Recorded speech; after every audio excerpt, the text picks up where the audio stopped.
They barely blinked. When his name was announced in the third round, most fans shrugged it off. But what's quietly unraveling behind closed doors in Berea, Ohio, is making insiders lean in and fans second-guess everything they thought they knew about the Browns' future.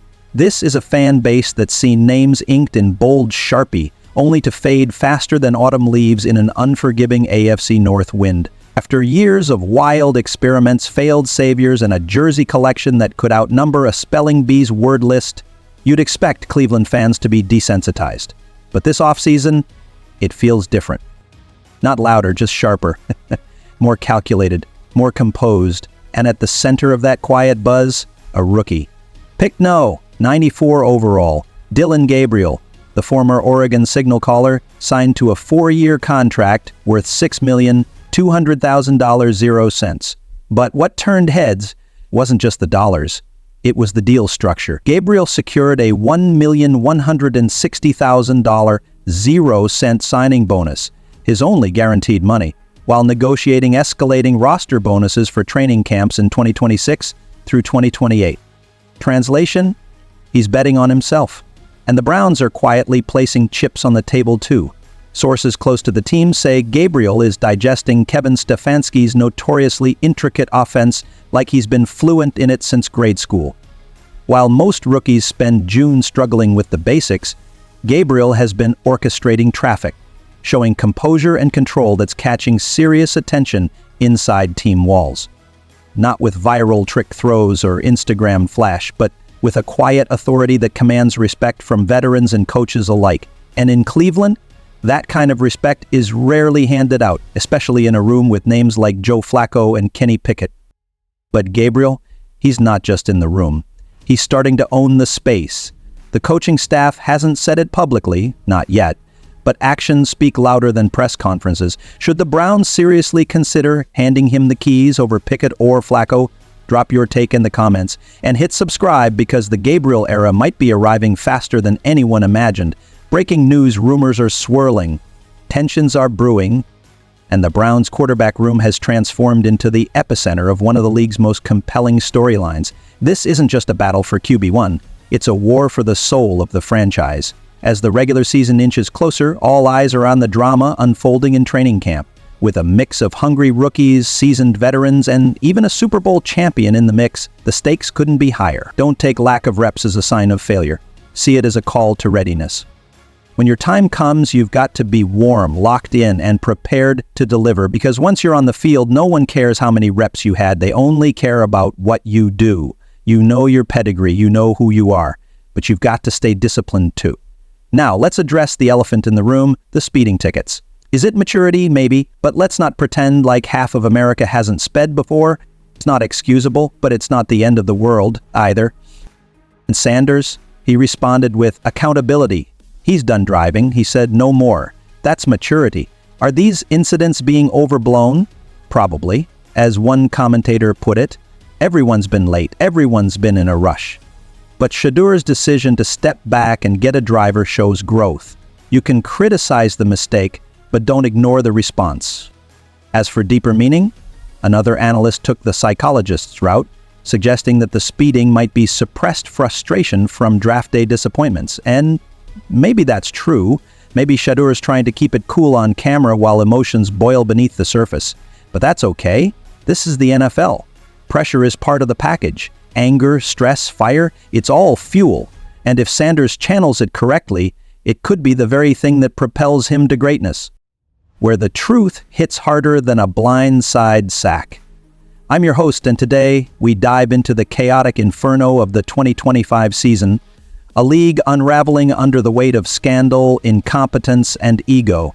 21 major controversies in 10 weeks. Careers are collapsing like House of Cards empires, and yet one name is rising through the debris. Shedeur Sanders. This isn't just a season, it's a war for redemption, legacy, and survival. The NFL is bleeding, fan trust is evaporating faster than a lead in the fourth quarter, and in Cleveland, it's an outright dumpster fire. From Deshaun Watson's subpar 59% completion rate to locker room mutiny, the team is teetering on the edge of collapse. But amidst the chaos, a spark remains, and its name is Shedeur. The NFL's integrity is crumbling. According to Sports Illustrated, enforcement rates on fines and suspensions have collapsed into inconsistency, leaving justice scattered like dust in the wind. Fans are fleeing. Trust has nosedived, down 25% since 2023 per a Harris poll, with 1.2 million fewer tuning into primetime showdowns, according to Nielsen. This isn't just dysfunction, it's moral erosion, and the numbers are deafening. On X, a staggering 63% of fans say they're done with the league's hypocrisy. This isn't disappointment, it's betrayal. A betrayal of every heart that's bled on Sundays for the Shield. A betrayal of every diehard who believed in the game. What we're witnessing is the collapse of a legacy, and it's time to hold the powers accountable. But amid the smoke and wreckage, one spark refuses to die. One name cuts through the noise like a lightning bolt: Shedeur Sanders. This isn't just a rookie, this is a revelation. At just 23, the Cleveland Browns' fifth-round steal, picked number 144 in the 2025 NFL Draft, is rewriting expectations. His college resume is jaw-dropping: 11,293 passing yards, 104 touchdowns, 69.3% completion rate across Jackson State and Colorado per NCAA records. His arm, a precision-guided missile. His composure, glacial calm under chaos. His leadership, the kind that builds dynasties. On June 14, 2025, during Browns minicamp, Shedeur lit up the field, completing 78% of passes under duress, per NFL Network. Head coach Kevin Stefanski praised him as a generational talent in a city thirsting for a hero since the days of Jim Brown. This kid might just be it. But not everyone's celebrating. The critics were ruthless. They blamed his draft slide on immaturity and NFL unreadiness. Lies. Veteran insider Albert Breer exposed the truth. Teams feared the media circus tied to his father, Deion Sanders. But that's not a flaw, it's a badge of courage. And when Shedeur blazed a 4.6-second 40-yard dash at the Combine, the narrative that he was too slow died on the spot. Cleveland, you've struck gold. Don't let the doubters dull his shine. That's not just subpar, that's record-setting futility. He should have been leveraging the moment, no doubt. Excellent, they said. If I call Gun Diesel right 56F, who's breaking off the shallow, who's running the curl, X on the post, Z and the Y cutting across the middle. Good, let's run that one more time. As draft day loomed closer, my conviction only intensified. Back in January or February, I first voiced it, and I stood by it until I was blue in the face. I said, the gap between Cam Ward and Shedeur Sanders might be greater than the distance between Shedeur Sanders and the rest of the quarterback class. Let's be clear, the Giants clearly favored Jackson Dart, and honestly, I'm not even discussing Cam Ward anymore. This entire situation might not even be fair to Shedeur, but now the Shedeur Sanders draft drama is back in full force, this time with the New York Giants at the center of the firestorm. Fresh footage has surfaced featuring a tense, uncomfortable interview with Jackson Dart, which insiders had previously labeled as awkward and underwhelming. Yet, despite releasing Dart's clip, the Giants refused to make Sanders' interview public. This has triggered a tidal wave of speculation. Fans and analysts alike are demanding answers. Was Shedeur the real issue in the room? Or has he been unfairly vilified by a manufactured narrative? The situation is boiling over. Critics and supporters alike are now demanding full transparency. They want the full footage of Shedeur Sanders' interview. People want to judge for themselves. Was Sanders really that off the mark? Or has he been used as a scapegoat in a rigged media storm? This growing clamor for honesty is shaking up the entire NFL evaluation system, forcing teams to reckon with how they assess and perhaps misrepresent young talent. So what actually happened behind closed doors? Was Shedeur Sanders unfairly judged? Or is there more to this story than meets the eye? NFL analyst Albert Breer added fuel to the controversy, asserting that Sanders lagged significantly behind both Jackson Dart and Cam Ward in terms of draft readiness. Breer claimed Sanders' performance under pressure revealed a lack of polish, especially when compared to quarterbacks with more refined skill sets. In Breer's view, Sanders' only real shot was to find the right scheme fit somewhere. But according to him, no one in the league shared that vision. I said it in January, Breer declared. I believe the gap between Cam Ward and Shedeur Sanders was wider than the gap between Sanders and the entire rest of the field. But if you look at Sanders' collegiate career, it's hard to ignore the sheer magnitude of his accomplishments.